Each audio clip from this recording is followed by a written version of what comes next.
General English. ये है आपके एसपी बख्शी की, ये बहुत अच्छी बुक है, मतलब आई वुड हाईली रिकमेंड कि आप इंग्लिश के लिए ये बुक खरीद लो, उसके बाद आपको कुछ भी पढ़ने की जरूरत नहीं है जवानी। तो ये आपका रीजनिंग का बुक हो जाएगा।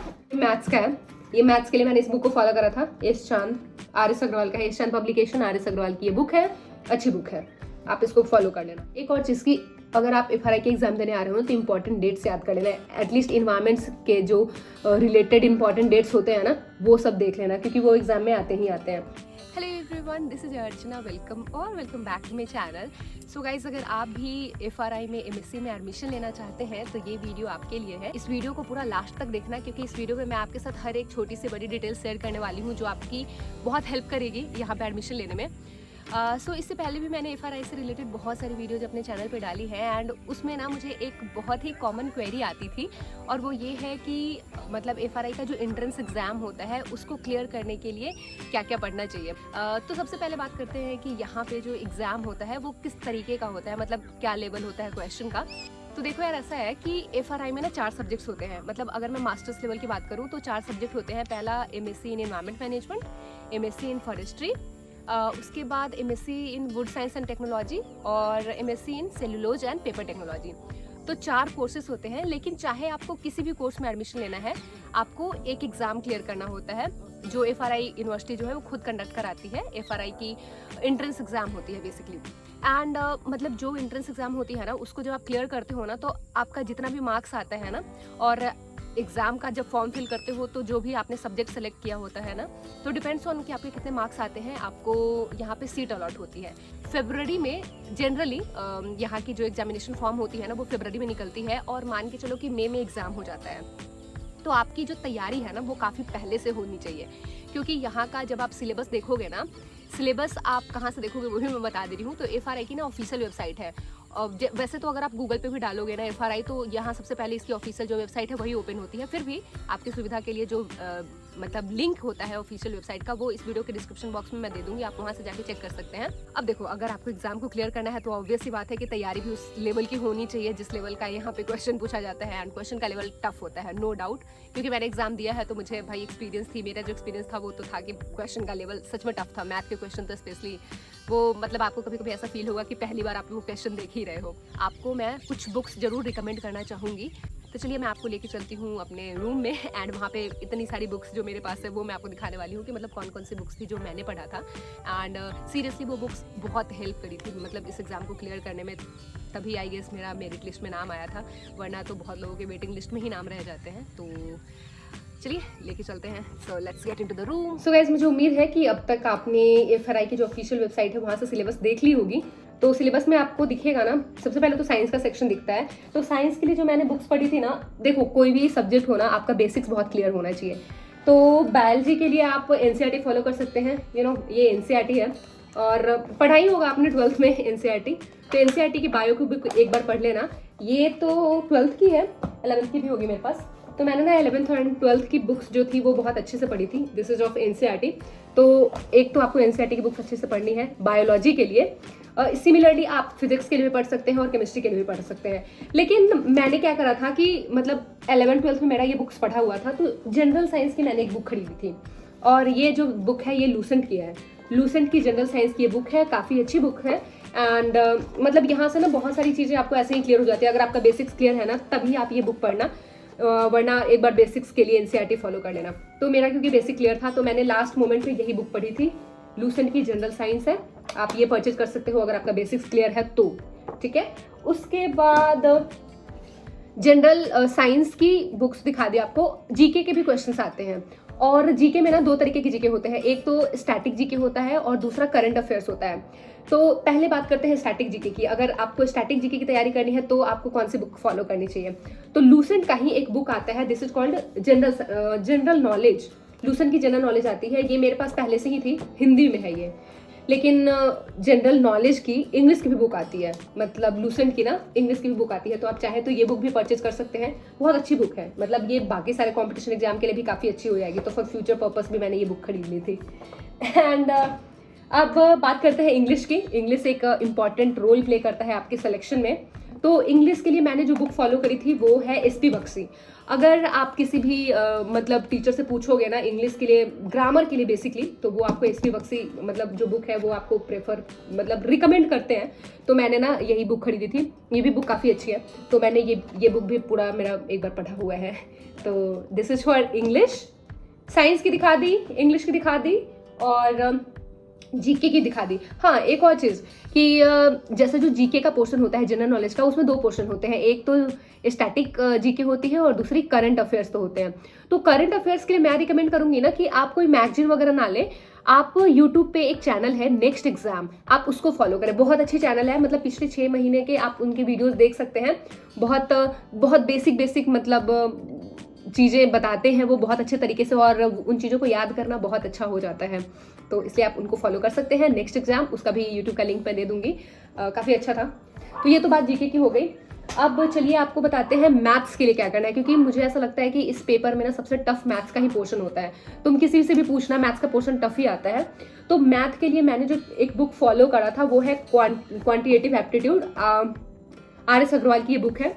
ये भी बहुत बेसिक है, मतलब इस बुक को अगर आप एक बार बना लोगे ना, उसके बाद अगेन आपको यहाँ के जो मैथ्स का लेवल होता है ना, उसके लेवल के लिए ये बुक काफ़ी सही है। तो ये बुक भी मैंने पढ़ी हुई थी, मतलब ये मैंने ग्रेजुएशन में थी ना तब बनाई थी इस बुक को, क्योंकि लॉकडाउन का टाइम था। तो लॉकडाउन में क्या ही करते हैं यार, घर में बैठे बैठे, तो सोचा कि कुछ पढ़ाई वढ़ाई कर लेते हैं। जनरल कॉम्पिटिशन की तैयारी सबके मन में होता है। आप भी ग्रेजुएशन में होंगे तो आपने भी सोचा होगा कि जनरल कॉम्पिटिशन की तैयारी करेंगे। तो जनरल कॉम्पिटिशन के लिए यही सारी चीज़ें चाहिए होती है, मैथ, रीजनिंग, हिंदी, इंग्लिश, जो भी है। तो ये मैंने पढ़ी थी उस टाइम पे। तो ये बुक का भी लिंक मैं डिस्क्रिप्शन बॉक्स में दे दूंगी। एंड ईशान पब्लिकेशन की है, RS अग्रवाल का ये बुक है क्वांट एप्टीट्यूड। बहुत अच्छी बुक है मैथ्स के लिए। तो मैं मतलब this book is mandatory for maths के बाद अब बात करते हैं रीजनिंग। ये मेरा फेवरेट है एक्चुअली। मतलब मुझे ऐसा हर एक वो सब्जेक्ट पसंद आता है जिसमें थोड़ा सा दिमाग का यूज करना होता है। तो इसलिए रीजनिंग में मैं बहुत बनाती थी, कॉलेज टाइम से ही बनाती हूँ। तो रीजनिंग के लिए जो मैं बुक्स फॉलो करती थी ना, उसका नाम है अरिहंत का। अरिहंत की बुक्स काफ़ी अच्छी होती है, नो डाउट। सो ये देखो, ये है अरिहंत की बुक रीजनिंग के लिए, और कितनी मोटी ये बुक है। लेकिन जब आप इसको बनाने लगोगे ना तो मज़ा आता था इसको बनाने में। मतलब हर एक क्वेश्चन जब सॉल्व करती थी ना तो ऐसा फील होता था कि कुछ तो आता है। तो इसलिए अरिहंत की ये बुक मैं फॉलो करती थी। एंड मतलब इनके इस बुक के जो राइटर्स हैं वो है BS सिजवानी एंड इंदू सिजवानी। तो आई थिंक ये बुक काफ़ी अच्छी है। इसे भी मैंने लॉकडाउन के टाइम पे ही बनाया था, कॉलेज टाइम पे। तो you can purchase this book. ये काफ़ी अच्छी बुक है, मैं आपको जरूर रिकमेंड करूँगी इस बुक को खरीदने के लिए। एंड इसके बाद अब मैं आपके साथ शेयर करने वाली हूँ अपनी एग्रीकल्चर की बुक्स। क्योंकि देखो, जब आप इसके एग्जाम्स के लिए आते हो ना, तो आपको फिजिक्स भी पढ़ना होता है, आपको केमिस्ट्री भी आना चाहिए, आपको बायोलॉजी भी आनी चाहिए, लेकिन बहुत बेसिक्स, मतलब वो सारी चीज़ें ना बहुत बेसिक होती है। इसके साथ ही साथ क्योंकि मैंने अपना ग्रेजुएशन जो है वो BSc एग्रीकल्चर से किया हुआ है, तो मेरे पास आपको एग्रीकल्चर की हर एक बुक मिल जाएगी, चाहे मैं, और ऐसा नहीं है कि मैं पढ़ती नहीं थी, मैंने इन सारी बुक्स को पढ़ भी रखा है एक बार, उससे ज़्यादा नहीं। तो ये बुक देखो, एग्रीकल्चर के लिए ना जो बहुत ही फेमस बुक है वो मैंने खरीदी थी। उससे पहले तो नीमराज सुंडा की बुक है। ये जो बुक है ना, ये ऑब्जेक्टिव के लिए है, तो आप ये बुक परचेज कर सकते हैं। थोड़ी बहुत थ्योरी पोर्शन भी है और थोड़ा आपको ना यहाँ पे ऑब्जेक्टिव बुक्स भी मिले, मतलब ऑब्जेक्टिव के कुछ क्वेश्चन है वो भी आपको मिलेंगे। तो नीमराज सुंडा हो गई। उसके बाद अगर आपको एग्रीकल्चर का बेसिक्स क्लियर करना है, क्योंकि इस एग्जाम में एग्रीकल्चर से भी क्वेश्चन आता था, फॉरेस्ट्री के भी क्वेश्चन आते हैं यहाँ पे, तो उसके लिए मैंने अरुण कात्यायन की बुक बहुत फेमस है। हमारे ग्रेजुएशन में हर एक जो टीचर थे वो हमें सजेस्ट करते थे अरुण कात्यायन की बुक खरीदने के लिए। तो भाई ये अरुण कात्यायन की 2 वॉल्यूम में बुक आती है, तो ये मैंने खरीदी थी अपने ग्रेजुएशन के टाइम पे ही, एंड बाकायदा मैंने पढ़ा है इस बुक को। अच्छी बुक है, बेसिक्स क्लियर करने के लिए ये बुक काफ़ी अच्छी है। तो इसलिए मुझे एग्रीकल्चर वाले जो क्वेश्चन थे ना उसमें कुछ दिक्कत नहीं आई थी, क्योंकि मैंने ये बुक पढ़ी हुई थी। इसके बाद हम लोग ना एग्जाम्स वगैरह की भी तैयारी करते थे, ग्रेजुएशन के बाद वाली, तुम भी करे होगे। तो उसके लिए और भी एक मुनिराज सिंह राठौर का, ये भी ऑब्जेक्टिव का ही बुक है। इसमें भी बहुत अच्छे से जितने भी डेट्स, इंपॉर्टेंट डेट्स। हाँ, एक और चीज़ की, तो ये कुछ बुक्स थी यार, मतलब एग्रीकल्चर की मेरे पास ज़्यादा बुक्स थी। ये भी है, ये जो बुक है ये किन की है, क्या नाम है, वैसे इतनी बुक्स आपको जरूरत नहीं पड़ेगी, आप लास्ट में मैं आपको बता भी दूंगी कि मैंडेटरी कौन कौन से बुक्स हैं। खैर मेरे पास जो है वो मैं दिखा रही हूँ आपको बस। SR कांतो की बुक काफ़ी अच्छी है, ये भी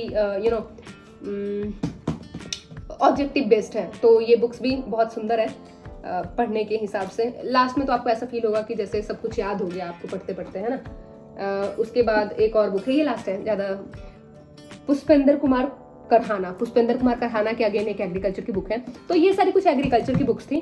अब चलो लास्ट में ना मैं समअप करके आपको बता देती हूँ कि आपके पास कौन कौन सी बुक्स हैं जो मैंडेटरी आपको मतलब FRA के एग्जाम को देने के लिए पढ़ना चाहिए। तो मैं आपको जो रिकमेंड करूंगी ना, देखो सबसे पहले साइंस से स्टार्ट करते हैं। तो साइंस के लिए मैंने आपको ऑलरेडी बता दिया कि 11th और 12th की जो NCERT की बुक्स होती है ना वो पढ़ना। तो जैसे NCERT के लिए ये देखो, NCERT मैंने भी पढ़ी थी, ये बायो की बुक है। आपने नीट के एग्जाम अगर प्रिपरेशन करा होगा कभी भी तो ये बुक्स पढ़े होंगे आपने।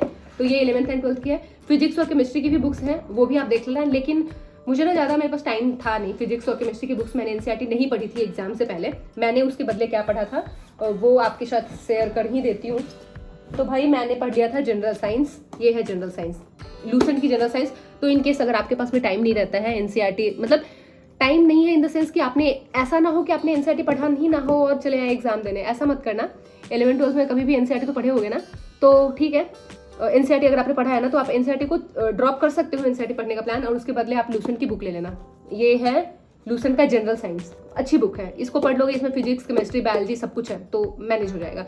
तो एक बुक ये खरीद लेना जनरल साइंस की। उसके बाद जनरल नॉलेज की भी एक बुक खरीद लेना लूसेंट की, ये परफेक्ट होते हैं हर एक एग्जाम के लिए। मैंने तो हिंदी में खरीदा था, आप इंग्लिश में भी खरीद सकते हो। इंग्लिश वाला वर्जन उस टाइम शॉप पे अवेलेबल नहीं था और मुझे बुक्स चाहिए थी जल्दी में, तो इसलिए मैंने हिंदी में खरीदा था। तो दूसरी बुक ये हो गई। तीसरी बुक आती है इंग्लिश की। तो इंग्लिश के लिए भाई जो सबसे मस्ट आपके पास होनी ही चाहिए वो है ये जनरल इंग्लिश। ये है आपके SP बख्शी की, ये बहुत अच्छी बुक है। मतलब आई वुड हाईली रिकमेंड कि आप इंग्लिश के लिए ये बुक खरीद लो, उसके बाद आपको कुछ भी पढ़ने की जरूरत नहीं है। अब बात करते हैं रीजनिंग की। तो रीजनिंग के लिए मैंने जो बुक पढ़ी थी वो भी आपको दिखाया ही, अरिहंत पब्लिकेशन की ये बुक है रीजनिंग की। इसके जो राइटर हैं BS सिजवानी और इंदु सिजवानी। तो ये आपका रीजनिंग का बुक हो जाएगा। एंड रीजनिंग के बाद और क्या आपको पढ़ना होता है, मैथ्स बहुत टफ आता है यार, तुम ध्यान से पढ़ लेना। मैंने तो मैथ्स पता नहीं कितने क्वेश्चन उसके किए थे अटेम्प्ट, मुझे खुद भी याद नहीं है। ये मैथ्स का है, ये मैथ्स के लिए मैंने इस बुक को फॉलो करा था। एस चांद RS अग्रवाल का है, एस चांद पब्लिकेशन RS अग्रवाल की ये बुक है, अच्छी बुक है, आप इसको फॉलो कर लेना। तो इतनी ही चीज़ें थी। एंड बाकी कुछ क्वेश्चन ना जूलॉजी पोर्शन से भी आते हैं, मतलब सोशल साइंस के भी कुछ क्वेश्चन होते हैं। तो सोशल साइंस के मुझे ऐसा लगा ना कि जब आप वो मैंने आपको एक यूट्यूब चैनल का नाम बताया है नेक्स्ट एग्जाम, उस बुक मतलब उस चैनल को ना अच्छे से फॉलो करना। वो क्या करते हैं कि जो क्वेश्चन होते हैं वो तो बताते ही हैं वो, उसके साथ ही साथ हर एक स्टेट का, जैसे नेशनल पार्क हो गया, वाइल्ड लाइफ सेंचुरी हो गई, और भी जितने प्रोटेक्टेड एरियाज है ना वो सारी चीज़ें आपको बहुत डिटेल्स में बताते हैं। तो उन वीडियोस को देखते देखते ना मुझे बहुत सारी चीज़ें याद हो गई थी कि कौन सा नेशनल पार्क कहाँ में है। अभी भी बहुत सारी चीज़ें याद है मुझे। तो मैंने उस सोशल साइंस के लिए तो मतलब स्पेशली कोई ऐसा बुक फॉलो नहीं करा था। तो गाइज यही थी, यही सारी बुक्स थी। एंड इसमें तो हो सकता है कि बहुत सारी बुक्स आपके पास हो, लेकिन इन केस अगर इनमें से कोई भी बुक आपके पास नहीं होंगी ना, तो मैं हर एक बुक का जो लिंक है ना इस वीडियो के डिस्क्रिप्शन बॉक्स में दे दूंगी। आप चाहें तो वहाँ से डायरेक्ट जाके परचेज कर सकते हैं।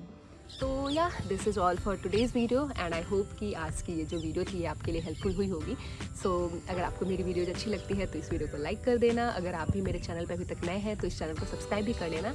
एंड अगर आपके पास कोई भी क्वेरी है FRI से रिलेटेड, यहाँ पे एडमिशन कैसी है, लाइफस्टाइल कैसे, मतलब ABCD कुछ भी XYZ कुछ भी आपके पास क्वेरी है ना, तो इस वीडियो के कमेंट सेक्शन में जाके आप कमेंट भी कर सकते हैं। मैं डेफिनेटली ट्राई करूंगी कि आपके कमेंट्स का रिप्लाई करूं एंड आपकी जो भी क्वेरी है ना वो मैं सॉल्व करूं। वैसे जनरली भी मैं जितने भी स्टूडेंट्स मुझे क्वेरी करते हैं मैं उनका रिप्लाई करती ही हूं, तो आप वहां पे कमेंट कर सकते हैं।